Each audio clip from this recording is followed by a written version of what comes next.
الحبايب مساء الخير. آسف على التأخير. هنتكلم النهارده على موضوع البنزين، بس مش هنتكلم النهارده على غلو الحاجة وبيأثر ازاي على الغلو، والطماطم هتغلى والخيار كل الكلام ده خلاص احنا شبعنا منه اصلا من السنين اللي فاتت دي بما فيه الكفاية. يعني هنتكلم شوية عن الأسباب، تصريحات، حاجات بتتقال وما بتتعملش.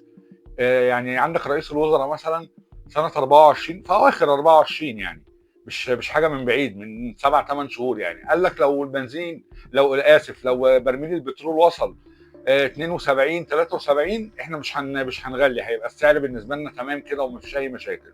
طيب سياده رئيس الوزراء النهارده سعر البرميل 61 دولار، يعني اقل من اللي حضرتك قلت عليه، بقى ب 10 و11 و12 دولار يعني. ايه سبب الزياده؟ سبب الزياده بقى حضراتكم، آه الناتج المحلي بتاعنا قل عن السنين اللي فاتت. السنين اللي فاتت كنت بتنتج 400 حاجه و60 الف برميل كل يوم، واكتر كمان من كده وبتاع. النهارده الكلام ده قل خالص خالص خالص. طب ماشي تمام 100 100 مفيش اي مشاكل، قل ما قلش مش هي دي القصه. القصه بقى ايه؟ ازاي بقى يعني مؤسسه زي مؤسسه البترول دي يعني مش قادره حتى تغطي اللي مطلوب منها، وبيقبضوا بالمبالغ المهوله اللي هم بيقبضوها دي شركه البترول دي من واحنا اطفال صغيرين. كان الواحد وهو بيقول لك بيتعاين فيها، ما اعرفش بقى الفلوس بتدفع فين يعني انا مش قصدي اتهم حد بحاجه يعني، بس كنا كلنا واحنا صغيرين زمان يقول لك شركه البترول ده وصل فيها التعيين لمليون جنيه، ده وصل فيها التعيين وبتقبضوا مبالغ. طب ما تخفوا بقى يا جماعه شويه من المرتبات دي، عشان ما تضطرش تعلي علينا كده كل شويه، وهم اصلا مش قايمين بالدور بتاعهم زي ما الكتاب بيقول. الانتاج قالل، مش عارف ايه قالل، مش عارف تغطي السوق بتاعك، مش عارف. طب ليه بتغلي؟ وبعدين معلش يعني كان في تصريحات قبل كده عن الغاز اللي احنا خدناه من اسرائيل، ومش عارف هنسيل هنا ونصدر ونعمل وبتاع بحوالي 35 مليار. وقعد وحضراتكم قعدتوا تقولوا لنا احنا جبنا جون في الملف ده. فين الجون اذا كان انت بعدها بكام شهر اهو بتغلي والاسعار زايده علينا؟ ايه يا جماعه اللي انتوا يعني اللي انتوا بتعملوه ده؟ وانا اسف طبعا اسف، دي نقطه. بتوع البترول اللي مرتباتهم ما شاء الله، ده انا كمان مش بتكلم على الموظفين حتى الصغيرين اللي هم برضه مرتباتهم يعني بس ماشي، الله يسهل لهم الحال. انا بتكلم بقى على الموظفين الحتت الحلوه. يا جماعه مرتبات، وده ضاغط طبعا علينا. ما هو دلوقتي كمان انت البترول ده مثلا يعني مش عارف اقول لك ايه، بتصرف قد كده فيه مرتبات ومش عارف ايه ومش عارف ايه ومش عارف ايه، والانتاج حتى بتاعك اللي كان مفروض بيغطي ومخلي مش عارف الاسعار ما بتزيدش على طول كده، مش عارف تغطي جزء من السوق عشان خاطر الاسعار ما تزيدش. طب ما تخف بقى المرتبات بتاعت الناس الحلوه دي اللي هي اصلا مش بتغطي معاك اي حاجه، وبتحملنا احنا غلو. النهارده شركات المحمول بتقول لك بندرس غلو مش عارف ايه، كل الميكروباصات والتكوسه واللي غلو. طب ايه يا جماعه في ايه؟ احنا هنجيب منين طيب للكلام ده؟ يعني اكل مثلا يا جماعه برضه عشان تبقوا عارفين، اما انا باجي اتكلم مش بتكلم عن نفسي انا شخصيا برضه، يعني عشان في ناس تقول لك انت همك على الاكل وهمك، انا بتكلم على العموم يعني. وانا برضه متراضي برضه في النص، مش بقول يعني انا احسن الناس وراجل يعني، برضه عامل في النص يعني. المهم عمال غلو. وبعدين في حاجه غريبه قوي بتحصل اول ما تغلي البنزين. طبعا انتوا عارفين الحاجه كلها بتغلى ونار ولي. وقلنا شركات المحمول بتدرس مش عارف ايه، والمصانع هتغلي مش عارف ايه، اللهم صل على سيدنا محمد، شركات النقل الذكي اللي هي الاوبر ومش عارف كل الكلام ده. طبعا انتوا عارفين بقى مش محتاجين نقولوا الكلام ده كله يعني. يحصل حاجه غريبه قوي تاني يوم، تلاقي المحافظين، يعني محافظ اسكندريه، محافظ مش عارف ايه، محافظ ايه نازل، كل واحد قدامه 3 كاميرات تصوير، والحاجات طبعا بتتمنتج وبتاع، وينزل على موقف الميكروباص، الاجره كام البشع. اكن يا جماعه الناس كلها يعني، طب ما تراقب على اسواق يا باشا، اشمعنى الميكروباص يعني؟ ولا هو بس شو احنا اهو معاكم اهو بنعمل ومش عارف ايه؟ ما انت سايبنا للتجار بقالك سنين وسنين وسنين، وما بتعملش اي حاجه، ولا بتراقب على الاسواق، ولا بتعمل ولا اي حاجه. ده انت حتى ما بتروحش لحد تقول له حط سعر، حتى لو غاليه حط بس سعرها. كل واحد شغال بمزاجه. تخش النهارده السوبر ماركت مثلا في الحته الفلانيه، تجيب ازازه الزيت سي ب 60 جنيه ب 70 جنيه، تخش بعد الشارع التاني تجيب هي نفس ازازه الزيت يقول لك 80 مش قصدي زيت، كل حاجه، كل حاجه، كل واحد شغال بمزاجه، يعني التجار الكبار واصحاب المصانع واصحاب. طب ليه ما بتراقبش عليهم وتشوف الاسعار وبتاع؟ ولا هو مثلا، انا طبعا ماليش دعوه والله بالميكروباص ولا عندي اي حاجه من الكلام ده، بس انا بقول لك مثلا يعني، ولا هو شو بس كده اعلامي قدام الناس والكاميرات والله العظيم شفت في الشارع بعيني محافظ والله 3 كاميرات، واحد من هنا وواحد من هنا وواحد من هنا، وتشوف الفيديو نازل على الفيسبوك على الصفحه بتاعته، متمنتج ومتظبط ومزيكا وبتاع. يا جماعه في ايه؟ احنا هنضحك على بعض؟ انتوا بتنيمونا مثلا يعني؟ طب ما تنزلوا يا جماعه الاسواق تشوفوا ايه الدنيا. وشعبه الفراخ برضه طلعت قالت لك اصل الفراخ، اصل النقل، اصل مش عارف مش عارف ايه، اصل ايه هيغلى. بتوع السمك برضه قال لك احنا الاسماك بنجيبوها من مش عارف من ايه ومن ايه ومن حتت بعيده. كل حاجه يا جماعه بلا استثناء هتغلى. احنا ناقصين؟ ده احنا بنصوت من المدارس واللي والمطحنه اللي احنا شغالين فيها.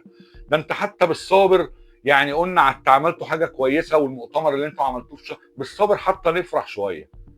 ايه اللي احنا فيه ده؟ وقال لك امبارح، مع احترامي طبعا الكلام يعني حضرتك اللي بتقوله والناس كلها سمعته، يعني سياده الرئيس امبارح طلع بيتكلم بيقول الجنيه اللي انا بدعم بيه المنتجات اللي هي البتروليه بيبقى جنيه، وقصاده فوائد السلف. تمام، خلي التصريح ده على جنب كده، احنا بنقوله بس التصريح اللي اتقال امبارح، خليه بس على جنب كده شويه. في تصريح تاني، بص انا مش فاكر بس امبارح اتقال يعني يا متحدث باسم رئاسه الوزراء يا الوزير الاسكان او متحدث بتاع الاسكان وبتاع وكده، طالع يقول لك ايه؟ طالع يقول لك الناس اللي شغاله في العاصمه الاداريه طبعا قلبهم عليهم يعني، هيعملوا لهم زي مدينه او كامباوند صغير او مدينه صغيره كده جنب العاصمه الاداريه الجديده. عشان مش معقول طبعا، ما يصحش يبقى شغال في العاصمه الاداريه في المنطقه البعيده يعني شويه، وهو مثلا ساكن في الحته الفلانيه. طبعا طب معلش بقى يعني، حضرتك هتبني لهم كامباوند مخصوص ليهم، طبعا مش هيبني مثلا مع احترامي يعني اللي بتاع الامن ولا اللي بيعمل الجنينه بيقص الشجر اللي هو الجنايني، ولا اللي واقف على الامن بتاع الكامباوند، مش هيعمل طبعا مساكن للناس دي يعني. هيعمل مساكن طبعا المستشار الاعلامي بتاع مش عارف ايه، اللي ماسك الشؤون الماليه مش عارف ايه، اللي الناس اللي هي الحلوين دول يعني اللي بالكم فيهم يعني. طيب تمام، هم اصل مرتباتهم ناقصه ومش عارفين يعيشوا، عشان كده هنبني لهم كامباوند قريب من الشغل. تمام ماشي مفيش مشكله. طب حضرتك اللي هتبنيه ده سياده وزير الاسكان يعني، هتبنيه بالجنيه اللي عليه فوائد برضه؟ يعني احنا برضه هندفع الفوائد، وهتبنيه منين؟ يعني هتبني كامباوند على ارض الدوله طبعا مفيش اي مشكله، المباني ذات نفسها هتبنيها منين؟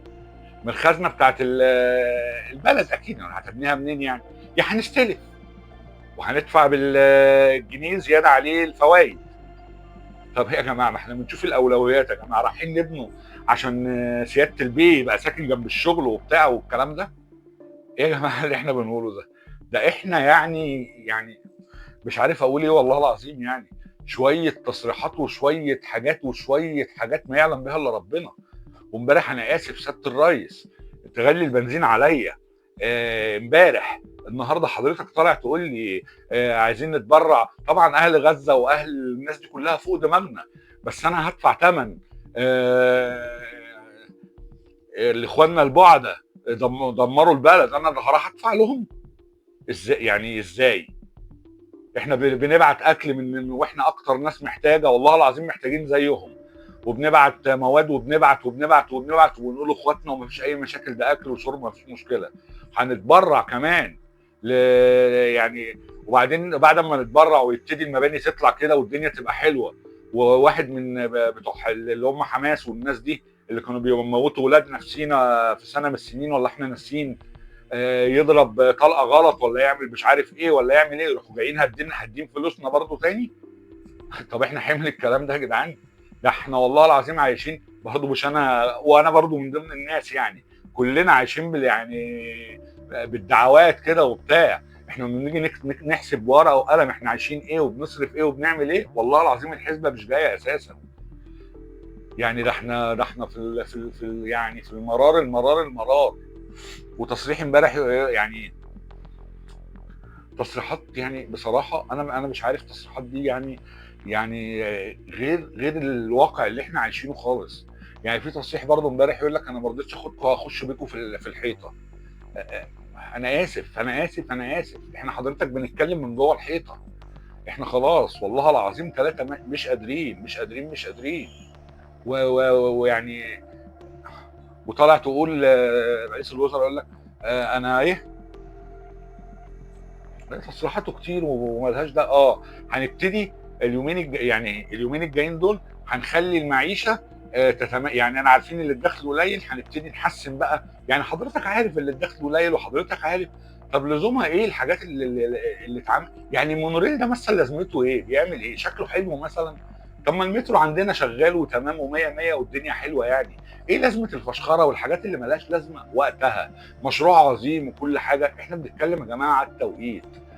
دلوقتي يا جماعه 65% من الاجمالي الناتج المحلي بيروح فوائد للدين. تمام. بيروح فوائد للدين. عندك 35% مش مكفيين بقيه الشغل اللي في البلد، اللي هو بقى الاكل والشرب والتعليم والصحه والمش عارف ايه والمواصلات والغاز والكلام ده كله. طيب ال 35% دول انت مش قادر يعني تعيشنا بيهم، ماشي. طيب احنا عايشين في ال 35% دول بقالنا سنين. طب ايه الحلول عشان نخليهم 40%؟ ايه الحلول عشان نخليهم 50%؟ مفيش. على الورق مفيش كلام، تصريحات، احنا عايشين احسن عيشه. انما على الورق احنا مفيش. انت ممشينا في دايره 35% اللي هي الباقي من فوائد الدين دي اللي احنا عايشين بيها. انت على كلامك واحنا يعني الاقتصاد الوهمي ده يا جماعه احنا ما يعني لازم نخرج بره عباءته شويه. اللي هو الدولار بينزل، اصل الدولار، لا الدولار ما بينزلش ولا حاجه، والله العظيم ما بينزل عندنا ولا حاجه. ولا شطاره منك ولا تعرف تنزل الدولار ساغ قرش مليم، والله ما تعرف تعمل كده. يا جماعه اللي بيحصل اليومين دول النظام العالمي المالي العالمي بيتغير. يعني عندك الاسعار العملات الرقميه هتضرب غطس اليومين الجايين. يعني مش عايز اقول لك ليه، لان هي خلاص وصلت لسعر، خلاص الناس بقى وقفها مفيش حركه فيها قوي يعني، ولا بيع ولا شراء ولا بتاع ولا كده. لازم يحصل ايه من رجال الاعمال اللي هم الفطاحل اللي هم الامريكان وبتاع اللي هم اصحاب الليله دي؟ لازم يخلوه يضرب غطس. ليه يضرب غطس؟ عشان لما يضرب يبتدي ينزل، الناس كلها تبتدي تبيع وناس تانية جديده تشتري ويبتدي يعلى تاني وحركه بيع وشراء طبعا طالما في حركه بيع وشراء في مكاسب. ده بالنسبه للعملات الرقميه. بالنسبه للدولار، من ساعه حرب روسيا واوكرانيا وامريكا اما جمدت فلوس روسيا وبعد كده راحت اتفقت مع روسيا على هنقسموا بقى الغنايم بتاعت اوكرانيا ازاي والمعادن النادره وبتاع. الاوروبيين زعلوا، ده احنا معاك في الحرب وبتاع وبنصرف من الاول ورايح بعد كده تتفق مع. فالمهم قال لك احنا معتمدين على الدولار وامريكا اما بتزعل من اي حد ولا بتجمد الفلوس وبتاع. طب احنا نعمل ايه؟ احنا نعتمد على الذهب اليومين دول وبتاع. عشان كده الاونصه وسعر الذهب العالمي هو اللي رافع في السماء، احنا ما بنتحكمش فيه طبعا. فهم ابتدوا يقول لك ما دام بنشيله فلوس دولار ويعني يبقى المدخرات عندنا والاحتياطي بتاع البنوك اسبانيا وفرنسا وكل البلاد دي عايزين يخلوها ذهب. فعمالين يشتروا ذهب اليومين اللي فاتوا دول وما زال بطريقه طبعا جنونيه وباي سعر. معاهم فلوس مش مهم. الدولار دلوقتي انا عايز اهرب منه شويه، فبشتري بقى بيه ذهب وبتاع، عشان لو حصل اي حاجه، حرب في حاجه، امريكا غضبت علينا بتاع، يبقى انا عندي ذهب اقدر ابيعه لاي حد، ما يبقاش عندي دولار متجمد وهم مجمدوه لي زي ما حصل مع روسيا ومجمد لهم 600 مليار دولار وبتاع وكده. تمام. فهم شغالين في الذهب، وان شاء الله هينزل برضه الفتره الجايه لما هم يبطلوا بقى ايه شراء. وبعدين الاوروبيين وفرنسا بالذات لما طلعت من افريقيا ومن البلاد اللي هي كانت بتاخد منها ذهب عماله على بطال دي وبتاع، عشان كده بيشتروا ذهب النهارده الاوروبيين في البنوك المركزيه بتاعتهم. ده اللي معلي السعر شويه. الاغلاق الامريكي برضه مأثر شويه. يعني الدولار حضرتك عالميا، وطبعا دول البريكس اللي هي عمالين يتجمعوا ويعملوا، عايزين يتعاملوا بالعملات بتاعتهم وبتاع. فطبعا كل ده والاغلاق الامريكي وكده، كل ده مخلي الدولار يهدى شويه عالميا بالشطاره منك. والله والله والله والله كنت بتكلم مع تاجر، وتاجر تقيل يعني، بيقول لي والله وحياة عيالي كل تجار مصر بيسعروا الدولار على 100 جنيه، اللي هو سعر شغلهم وبيعهم والكلام ده كله. فهي بالشطاره منك. انت ممكن الصبح تصحى الصبح تقول الدولار ب 10 جنيه، هو حد هيقول لك ازاي ب 10 جنيه ومش ازاي ب 10 جنيه؟ هو ب 10، بس احنا قلنا قبل كده مفيش. زي ما واحد يكتب يافطه كده على اي حاجه، مثلا الفرخه ب 5 جنيه، طب اديني يا عم فرختين، لا هو ب5 بس هي مفيش. نفس الفكره برضه، وانت بتقول الدولار لا نزل النهارده نص جنيه نزل، طب هو فين؟ هو مفيش. الكلام ده بقى يبقى شطاره منك ويبقى اقتصاد بجد بقى، لما اروح البنك اقول له لو سمحت انا عايز مثلا اسافر اجيب كذا، او مصنع او بتاع عايز يجيب مثلا مواد خام وكده، اقول له مثلا عايز 100,000 دولار، يقول له اتفضل كده. انت صاحب اقتصاد قوي، انت بتنزل وتلعب في الدولار براحتك، لان هو عندك جوه مرمي في الخزنه. انما انت كل شويه احنا جامدين، احنا عملنا احنا بنضحك على بعض يا جماعه، والله الكلام ده ما بياكلش عيش. كان زمن وعدى ولا وخلاص وخلصنا. ايام ما كان ب5 جنيه و6 جنيه كنا ممكن نطلع نقول التصريحين دول، وكان متوفر نوعا ما وكانت الدنيا حلوه ومفيش اي مشاكل. النهارده ده اقتصاد كده وهمي. انتوا لازم يا جماعه تشوفوا لكم حل بجد. لازم بقى الناس بتوع اقتصاد والله العظيم يشتغلوا بجد، يشتغلوا بجد، يشتغلوا بجد. يا جماعه النهارده من فتره كده رئيسة وزراء انجلترا طبعا يا جماعه رئيسة وزراء يعني من الدول الثقيله في العالم يعني، النهارده لما دخلت انتخابات ونجحت وبتاع، كانت في حزب معارض، هي نجحت تمام 100 100، مسكت رئاسه الوزراء 3 شهور، قالت لهم يا جماعه انا اسفه مش قادره، يعني هلبس الناس في حيطه، لا الموضوع كبير عليا شويه، انا هرجع تاني مكاني. وقامت جايه معتذره ورجع تاني الحزب بتاعها، كانت رئيسه حزب كذا يعني، حزب معارض حاجه كده يعني، قامت راجعه تاني مكانها، وعملوا برضه انتخابات، وجا سوناك اللي هو اللي من اصول هنديه ده باين حاجه كده يعني. مش عيب يا جماعه ولا حرام. يعني اما تيجي تقول انا مش قادر كرئيس حكومه او وزير فلاني او العلاني او بتاع، ده مش عيب ولا حرام. اذا كان الدكتور معيد كان مره مع مذيع مش عارف من سنه سنتين كده ولا بتاع، فبيتكلم معاه ويلت ويعجن وبتاع، فبيقول له طب وبعدين هتعمل ايه تاني؟ قال له استلف تاني. استلف؟ ده ما فيش حلول يا جماعه خالص. ده ايه اللي احنا فيه ده؟ يعني والله العظيم 3 ما ينفع. وداخلين على برضه فجوه جامده عقاريه وركود عقاري، وهو احنا موجودين فيه يعني، بسبب الاسعار ومواد مش عارف ايه وانت مش عارف تسيطر على التجار يا جماعه والله العظيم. ومش كلامي وكلام كل الناس وكل الناس الدكاتره وكل الناس دكاتره الاقتصاد يعني، وكل الناس المعينين وفاهمين. التجار في مصر مش التاجر اللي هو واقف بفرش خضار في الشارع، لا، التاجر اللي فوق اللي هو بي اقوى من الحكومه. انت مش ما بتقدرش عليه، ما بتقدرش حتى تخلي مصنع يكتب سعر سلع على ازازه عشان ما تسيبناش لجشع حد. ما بتخليش مصنع مثلا يطلع الصبح يقول لك يا جماعه انا عامل مبادره النهارده لمده مثلا اسبوع، لمده كذا لمده كذا، انا هقلل مثلا سعر انت ما بتقدرش تعمل الكلام ده. انت بس بتنزل تتصور سياده المحافظ وسياده الناس اللي هي عشان بس احنا معاك وهو بس كده وخلاص والدنيا حلوه. التعريفه بكام؟ بتاعت الميكروباص 10 جنيه، لا هي 9 جنيه 75، يا كتر خيرك والله. احنا مش عارفين والله العظيم من غيرك والربع جنيه اللي انت عملته ده كنا هنعمل ايه؟ كنا هنضيع طبعا. لا لا لا لا، الكلام ده يا جماعه حرام عليكم اللي انتوا بتعملوه فينا ده.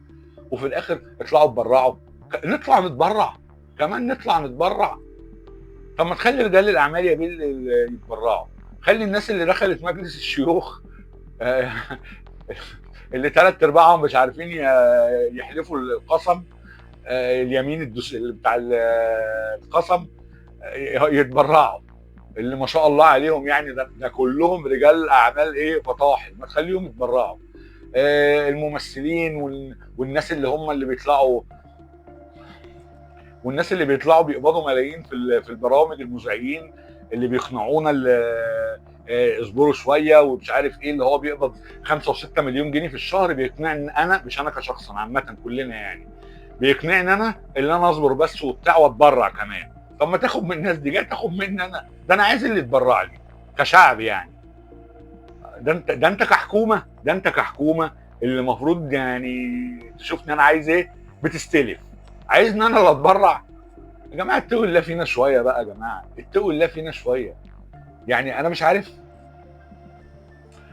والله العظيم ثلاثه يعني الواحد، والله العظيم كل لما يجي يقول يعني، بصراحه يعني انتوا حبايبي واخواتي وفوق دماغي، كل لما يجي يقول ايه يعني هبتدي ابعد شويه عن الكلام ده. مش عايز اتكلم فيه قوي، لانه والله مش خوفا ولا حاجه يعني، انا بقول رايي وانا حر في رايي وما بغلطش في حد، بس بيحرق دمي، بيحرق دمي قوي كمان يعني، من اللي بيحصل وكده. يرجعوا تاني بيستفزوا الواحد والله العظيم بجد. ده حتى يعني، اسكتوا، اقول لكم ايه تاني؟ اقعدوا ساكتين، بدل ما انتوا داخلين فينا بتصريحات كده يعني ما يعلم بها الا ربنا. احنا عايشين في عصر مش عارف ايه، احنا عايشين فين؟ ده احنا عايشين يعني الحمد لله طبعا، بس حرام اللي انتوا بتعملوه فينا. اتحركوا يا جماعه شويه يا جماعه، وشوفوا البلد، وشوفوا اقتصاد البلد كده، وهاتوا الناس بقى بجد بتفهم في الاقتصاد. ايه يا جماعه الناس اللي بيجي يقعد، ده رئيس الوزراء يا جماعه، ده المفروض يجي بالانتخاب، مش يقعد كده بال 20 سنه، ده اكنه يعني ايه رئيس، ولا اكنه ايه يا جماعه صاحب ملك مثلا. ده رئيس الوزراء في اي حته بيجي سنه سنتين بتاع شكرا، ويحصل له انتخاب وبيحصل له شغلانه. ده هنا ده مش عارف يعمل اي حاجه يا جماعه، وتصريحات متنيله في 60 نيله، وبرضه مش عيب والله العظيم نجيب الناس بتفهم؟ والله العظيم ما عيب نجيب ناس بتفهم في الاقتصاد قصدي يعني، مش بتفهم عامه يعني، اكيد هو بيفهم في حاجات تانية، نخليه في الحاجات التانية اللي هو بيفهم فيها، ما فيش مشكله. احنا عندنا قلنا هو يعني من رئيسة وزراء، من رئيسة حزب، رئيسة وزراء انجلترا 3 شهور رجعت تاني رئيسة حزب عادي. احنا عندنا هنا عيب ليه لما يبقى مدير لازم يبقى سيد المديرين وعم المديرين ورئيس المديرين؟ ليه لازم كده؟ ما ينفعش يبقى مدير ولما ما يثبتش كفاءه اللي هو يبقى مدير عادي، ممكن يرجع تاني يعني بنفس مرتبه بنفس درجته الوظيفيه وبنفس كل حاجه، بس يرجع تاني ونشوف مدير كفء عنه شويه. يا جماعه ده واحد اتنين يعني، ده عادي جدا يعني يا جماعه. احنا ليه ماشيين بالمجاملات، وخاف ده يزعل وخاف ده مش عارف ايه وخاف؟ والله في حاجه انا متردد اقولها يعني في السياق برضو الموضوع ده، اللي كان مترشح لرئاسه الجمهوريه في الدوره اللي فاتت قدام الرئيس، النهارده الرئاسه بتعينه في مجلس الشيوخ يعني، ماشي يلا خد يعني برضو عيش يعني، ما إيه يا جماعه ما يعني، يا جماعه عايزين ناس كفاءات يا جماعه بجد. يعني انا فاكر ايام مثلا الرئيس مبارك، سيبك من الايام الاخيره عشان في ناس هتهاجم وتقول لك انت مش عارف ايه وايه، لا ايام بجد بقى في الاوائل كده لما فاكرين هو وزير الداخليه كان زكي بدر، وكان مش عارف، مش بقصدي يعني يحصل كده دلوقتي طبعا، ده حاجه مش كويسه. ده كانوا بيضربوا بعض في مجلس الشعب من كتر يعني الشراسه اللي كانت في النواب، اللي هو كل شويه هات الوزير الفلاني انت يعني فين يا جماعه؟ ده احنا رئيس الوزراء مجلس النواب طلب مره، في الثانيه في الثالثه ما بيروحش اساسا يعني. تجيبوني عم تعملوا ايه؟ انا ناقص وجع دماغ؟ ما هتسيبونا في اللي احنا فيه. فين يا جماعه النواب؟ يعني انا ملاحظ ان كل النواب يعني مع احترامي ليهم وهم فوق دماغي كلهم رجال اعمال، ورجال اعمال من العيار التقيل كمان. يعني انا ازاي النهارده مثلا هختصم الوزير الفلاني النهارده في مجلس النواب، ولا هاجمه، ولا اعمل له كشف حساب؟ مش شرط هاجمه يعني، كشف حساب ازاي حضرتك عملت كذا وازاي عملت كذا، ولا اعمل له استجواب ولا بتاع، وتاني يوم هروح امضي من السكرتاري عنده، ولا امضي منه مثلا ورق للشغل بتاعي وبتاع. ده ما ينفعش يا جماعه، دي تضارب مصالح، ما ينفعش ما ينفعش ما ينفعش اللي بيحصل ده، والله العظيم ما ينفع. ده انا كان فاكر اللي كان في سنه من السنين، والله ما فاكر في هاني عهد ولا هاني بتاع، الواحد دماغه متنيله، كان في نائبه صغيره كده وكويسه وبتاع، من كتر ما هي معهاش يعني مش قصدي معاش فلوس عامه، معاش فلوس كالانتخابات والدعايه القويه دي وبتاع، كانت هي واصحابها بيقعدوا في الشارع بيكتبوا الاعلانات واليوفط بايديهم كده على قماش وكرتون وحاجات. انا عايز دي، انا عايز دي تبقى النائبه بتاعتي او زيها راجل، مش مهم، انا عايز الناس دي. انا عايز الناس اللي هي عايشه معانا قوي في الشارع دي وعايشه وظروفها زينا وحاسه بكل حاجه وبتاع، هي دي اللي انا عايزها. مش عايز واحد لا مؤاخذه يعني اللي مش عارفين يحلفوا امبارح القسم دول هيناقشوا قوانين وهيحددوا مستقبلنا مثلا يعني. كتر خيرهم والله يعني، هنتعبهم معلش. انا عايز الناس دي يا جماعه اللي هي حاسه بينا، كانوا بيكتبوا اليوفط بايديهم دي، انا عايز الناس دي هي اللي تيجي كده، وهي اللي يعني هتحس بينا. احنا يا جماعه، ده احنا حتى في البلد مفيش احزاب، مفيش حزب معارض بجد، مفيش حياه سياسيه حتى في البلد يعني. عارفين المشكله كمان في ايه؟ عنوان كده استفزني شويه يعني كده وبتاع، كان برنامج مع عمرو اديب، طبعا مش عارف اسمه يعني، باشمهندس مش عارف ايه كده، اللي هو بتاع غرف الصناعات والتجاره ومسؤول عن الخضروات والحاجات اللي هي حاجات التجاره دي وبتاع والكلام ده. وعمرو اديب بيكلمه بيقول له مش عارف ايه، قال له بص يا عمرو بيه، سيبك من ده دلوقتي، اهم حاجه شفت مؤتمر شرم الشيخ لازم نعتز بيه، تمام حبيبي. شفت مش عارف ايه الفلان الفلاني اللي اتعين في اليونسكو بتاع، تمام. المنتخب المصري راح كاس العالم، قال له تمام.